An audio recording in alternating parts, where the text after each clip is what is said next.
Okay, so I'm about to get started on my little Easter DIY wreath, door hanger, whatever, because we've only got about 2.5 weeks until Easter, so I want to get it done. I'm going to leave it up throughout spring, but that's what we're going to do, and this may just be a vlog for that.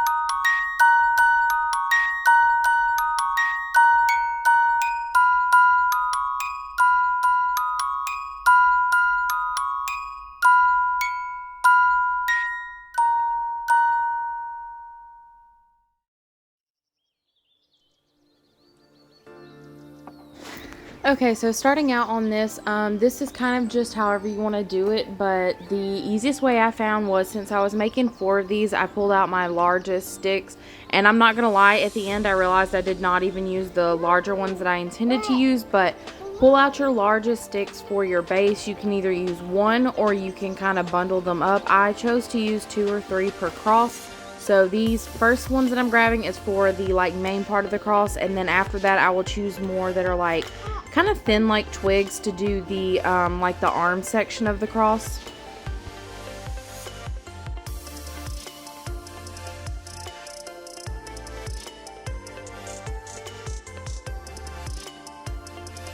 And I didn't end up using this one because I didn't want it to just start falling apart, but I thought this was so cool looking, and I actually want to kind of incorporate it somewhere in the house. I know this is technically I think it's like a tree fungus or moss, but I think the weird stuff like that is really cool.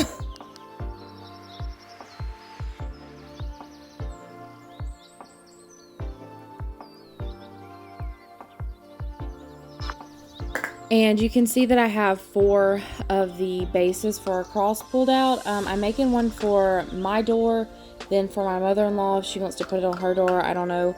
And then one for my mom, but she's going to hang hers on a wall. She has like a photo collage wall with crosses and things. And then the other is for my husband's grandmother, and she has like a kind of like a section up inside of her door that is smaller, so I made hers a little bit smaller, but I'll show you the end results of how they turned out for each door.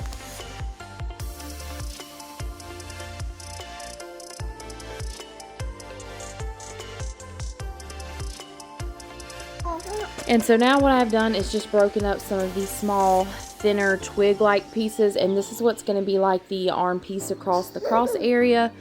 I have 4 bundles of these, but I did end up having to kind of work with them to make them look right.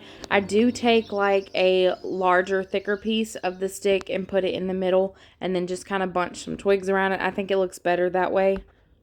And then I'm going to cut some pieces of, this is just twine, but I mean, really, you could probably use anything. I almost used just like a basic yarn, but I remembered I had this twine. So I'm just cutting probably about 3-foot sections for each bundle, just so that I can wrap it several times around it.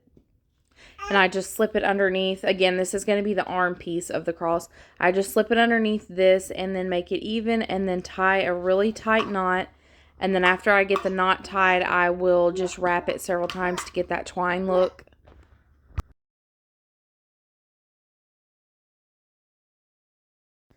So this piece is actually the back part of the cross. I forgot. I think this is the one that was my mom's, so I made her smaller like I was saying. So this piece right here is going to be the back part of the cross, and then I'm just going to kind of squish the sticks together, make them to line up a little bit better inside of the twine after I've tied it. And then I'm just going to take the ones that I'm using for the arm piece and sit it over that piece of twine just to see if these are the look that I'm wanting. I did change some of the sticks out occasionally. And then we're going to attach those around the base of the cross with the same twine, and I will show how I do that. Again, I'm cutting about a 3-foot section of twine each time because you want a little bit excess where you can wrap it really good. So giving a close-up where you can kind of see how I do this, I did not try to make it look perfect because, you know, I mean, this is sticks from the yard that my husband picked up for me to do this with, so it's not supposed to look perfect, but I kind of just started off holding it on top, and then I wrapped the twine around one way and got a good knot in the back of it just so it was held in place. And then after I did the knot, I kind of just wrapped in a crisscross X pattern. There's honestly no special way to do this. I feel like you really couldn't go wrong any way that you wanted to wrap it, but I did kind of just do the X pattern so that it had an equal support, and that way if you could see the twine that it did look nice. And then when you tie your knots, be sure that you tie them tightly because you don't want those little twigs to slip out of the twine because it would be hard to untie and get it back put together. So this is what it looks like after that first original tie. Clearly it's not, you know, stable yet, but I'm going to bunch my sticks up back tight the way that I want them and then just start wrapping crisscross across the front. And you can kind of see that X pattern that I was talking about. So you do like the top right corner to the bottom left corner, and then the top left corner to the bottom right corner, and just wrap it real tightly around the back. And then once you have your twine fully wrapped, tie a really tight knot. And you could just tie 1 or 2 knots and cut it, but I just chose just to tie multiple times. That way the weight of it hanging on the door did not make it fall. And I'm sorry, I know y'all can hear Willow in the background. I'm trying to hurry up and get vlogs edited for the week where I can get more content filmed and out. So yeah, she's sitting next to me playing right now, but you know, real life. So this is what it looks like after you have it wrapped. And if you want to wrap more around it, especially if you want the twine to really show, you could do that. But this one is meant to be smaller. It's going on the wall. So any little stray pieces of the twine that maybe come undone, just tie them again. You really can't mess it up. So once that piece of securing twine was wrapped around the back, this is what it looked like. I wanted a thicker twine look just for looks and also to have a better base for it to hang from. So I'm going to cut another piece of twine. I think I ended up cutting about 4 foot this time, and just going to repeat that same process again of wrapping just to give it a thicker look. And once it was the desired thickness that I wanted of the twine, this is what it looked like. So starting to look more cross-like. So then moving on to the next one, I needed a few pieces cut a little bit. They were just the perfect size minus about 1/2 inch. So I hired a handyman, aka Michael, to come in and cut some for me. My hands were worn out at this point. I have bad cramps in my hands when I try to do stuff like this. So luckily he was there and he helped me out on a few pieces.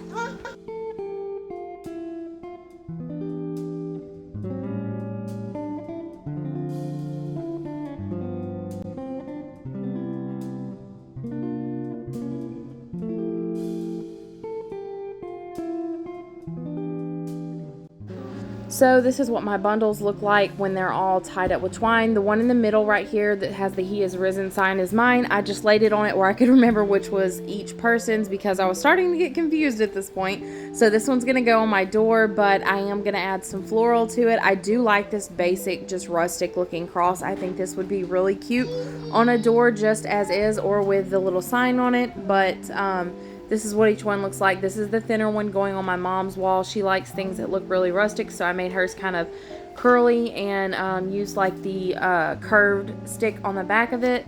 This is the one that's going on my husband's grandmother's door. Like I said, her door is smaller, so she needed something that wouldn't get caught when she was opening and closing. So now I'm going to start on the floral part. This one's going to be mine. This is the sign that's going to go on the front. And I wanted to keep mine kind of neutral looking with the pastels and sort of, I guess, succulent colors. But my husband gave me his little snippers to cut these with when I needed to. So first I pulled out the picks that I knew I wanted to use, which, like I was saying, was like the neutral pastel looking ones. And then mostly I just kind of cut a little piece here and there out of the bouquet. These were flowers, some I already had on hand and some of them I actually bought. And then I just started poking the floral picks through the actual twine itself. You could glue them, but honestly I feel like the twine worked really well. And then when you get ready to store it, you could even pull the floral pick out and do it different the next time and have less storage space.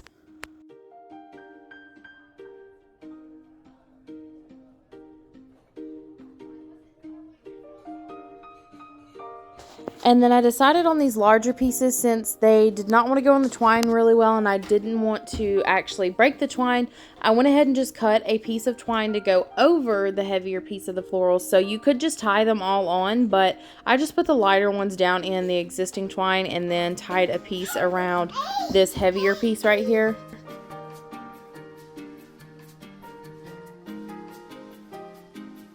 And then at this point you can go ahead and tie a little loop out of the twine to make you like a hanger, or you could wait towards the end, and I mean really you could use anything to hang a wreath. I did at the end just kind of tie an additional little loop for the cross to hang, but be sure that you test it out, because if you make it too long it is going to lean forward with the weight of the flowers on the front.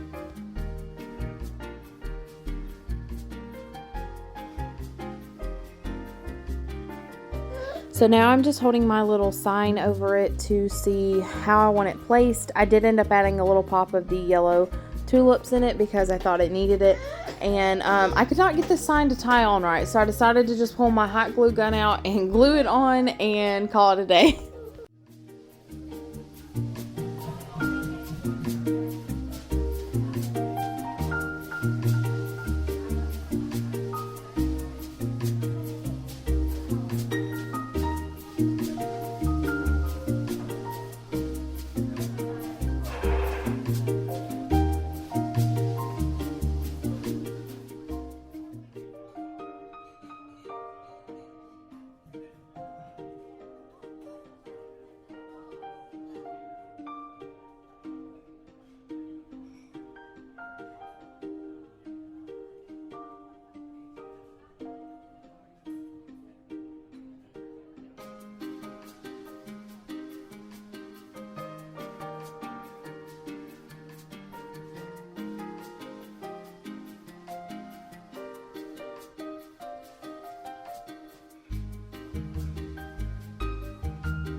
So this is what the end result of mine looks like. I kind of wish I had made it bigger because I think it would look so much better, but ignore this plate over here. I literally was like cooking and then I had to stop and eat my dinner, so I just made a massive bowl of salad.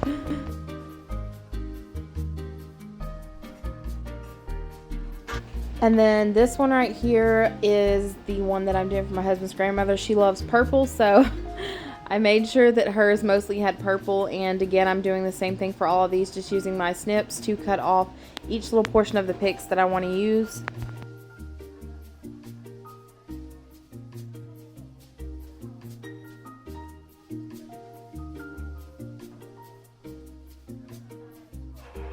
And I actually wanted to have little signs to go in the front of each of these, but I could only find one, so I decided that I would just try to do something different for each one. So once I got all of her floral picks in, I had this little ruffly kind of pink colored lace, and I just decided to kind of tie like a bow around it. So when I done the actual bow, the bow looked terrible, so you'll see in the end how it turned out. You could do anything, or you could just do the bundle of flowers, and you can see my little judgmental sidekick back there watching me.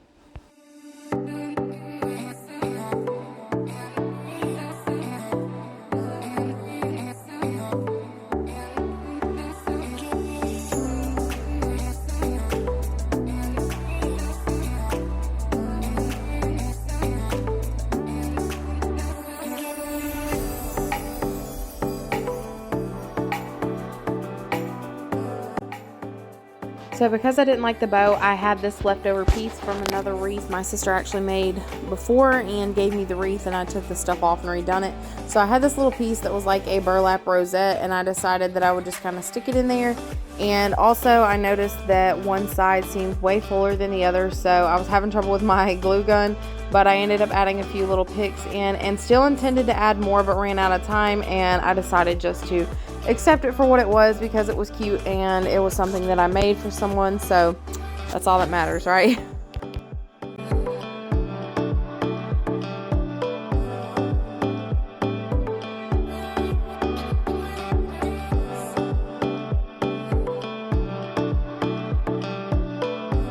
But I'm also not gonna lie, it's bugging my OCD that I did not add more of the eucalyptus greenery pick to the left. I had tried to pull one out and put it over there, but it wouldn't work, and I think I ran out at this point, so I just tried to make it work for what it was. But all in all, I guess it's still cute.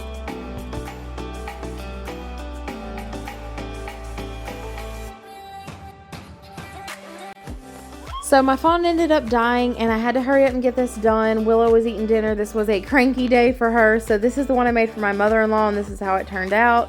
And then this is the one that I made for my mom, I believe. Yeah, this is the one that's my mom's. Willow's back there. Let me know how she feels about everything and enjoying throwing her dinner on the ground.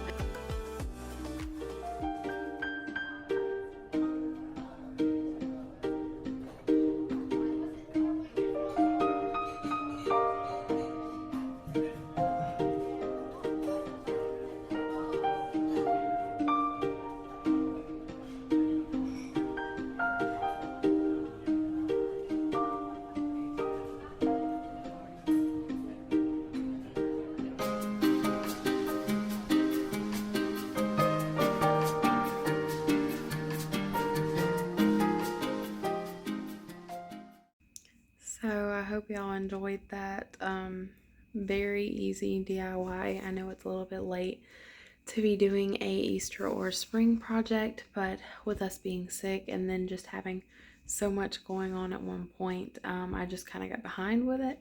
So I think I'm gonna jump this one up on the vlog schedule just to get it out there so that it's not like week before Easter when it goes out, just in case somebody wants to make it.